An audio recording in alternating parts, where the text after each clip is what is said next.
On en vient donc à l'autre titre de cette édition, ces violences au Kasaï en République démocratique du Congo, dont nous parlions à l'instant, avec ces sanctions imposées par l'Union européenne à quelques responsables congolais. Et bien sur le terrain, la situation semble ne pas s'apaiser. L'ONG Médecins sans frontières faisait ainsi état de samedi dernier de Congolais fuyant leur pays, fuyant le Kasaï pour se réfugier à la frontière avec l'Angola. Avant cette sortie, Deli Sesanga, un député de cette région, avait évoqué un bilan, je le disais à l'instant, de 3000 morts suite au combat entre miliciens et forces de l'ordre. Il a décrit la situation dans le Kasaï comme une catastrophe humanitaire et un scandale d'État, notant qu'une personne est tuée chaque heure dans la région depuis août 2016 et environ 400 000 enfants exposés à un risque de malnutrition aiguë d'après l'UNICEF. Les violences dans le Kasaï se sont maintenant répandues dans 8 des 26 provinces du pays et près d'1,3 million de personnes ont fui les violences depuis le début de la crise en août 2016. La région a été touchée par un regain de tension entre les Kamwina Nsapu et les forces gouvernementales depuis que le chef traditionnel à la tête de la milice, qui souhaitait le départ des autorités gouvernementales de la zone, a été tué dans des combats en août. Les Kamwina Nsapu estiment que le gouvernement a exercé une domination politique injuste dans la région. Nous sommes en ligne avec Deli Sesanga, membre du Parlement de République démocratique du Congo, qui accuse donc le gouvernement d'être responsable de la crise au Kasaï. Il a par ailleurs appelé la communauté internationale à intervenir. Bonjour Monsieur Sesanga. Pour commencer, quel bilan faites-vous de ce qui se passe dans le Kasaï? C'est une véritable industrie de la mort qui existe au Kasaï. Depuis le mois de janvier, il y a plus de 3307 cas de décès déplorés, 13 chefs coutumiers tués et 35 000 aujourd'hui personnes réfugiées en Angola, dans les provinces de Lunda Nord, Lunda Sul et Moxico, un grand camp de réfugiés au niveau de Dundo et 400 000 enfants menacés de malnutrition sévère et des populations qui ont vidé les villages. Donc c'est véritablement une catastrophe humanitaire qui s'y prépare et les opérations militaires lancées dans les cadres de la zone instaurée pour rétablir la paix sont faits manifestement avec un renseignement insuffisant et donc prennent la population civile innocente comme cible et on assiste donc à une recrudescence de cas de violation massive des droits de l'homme. Et donc cette situation était inacceptable. En février, vous aviez fait une sortie allant toujours dans le même sens. Cela signifie que rien n'a évolué depuis?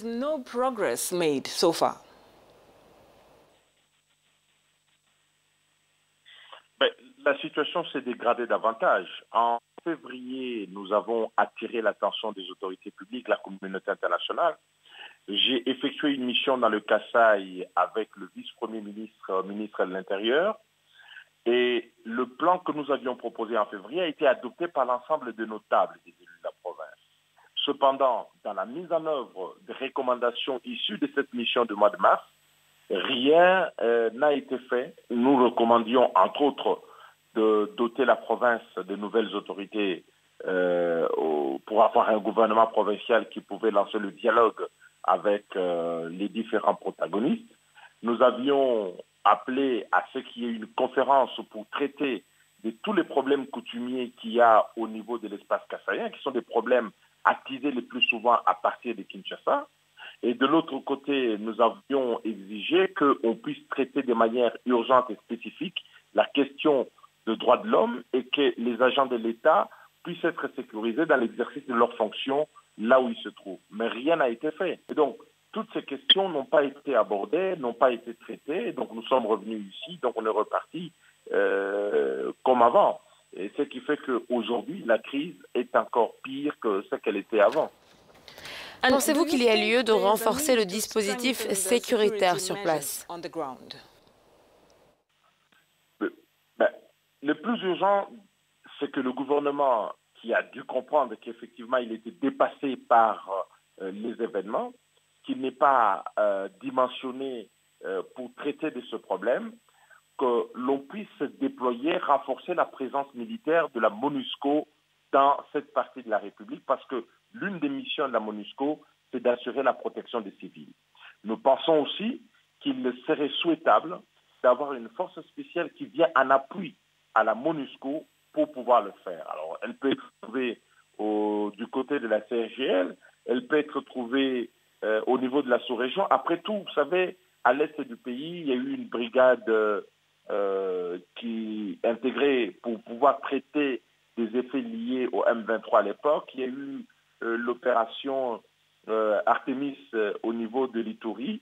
Et il y a eu l'effort au moment où il y avait la surchauffe électorale ici à Kinshasa. Nous pensons que c'est vers ce type de dispositifs qu'il faut aller si on veut véritablement endiguer une fois pour toutes la crise et la contenir et éviter qu'elle ne puisse se propager au niveau de la sous-région.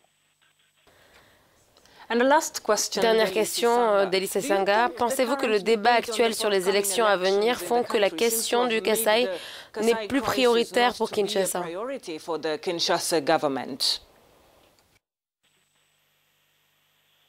Écoutez, je ne connais pas une communauté humaine, une société organisée qui considère que la sécurité ne soit pas prioritaire. La sécurité, c'est véritablement la première des libertés. Le gouvernement a pour fonction d'assurer la sécurité, éviter le chaos. Et donc, aujourd'hui, et je l'ai stigmatisé dans mon point de presse, c'est que on a l'impression que le gouvernement est plus porté sur des questions de conservation de pouvoir, plus que sur les problèmes qui concernent les Congolais. Il y a des morts, il y a une hémorragie, il faut arrêter cette hémorragie.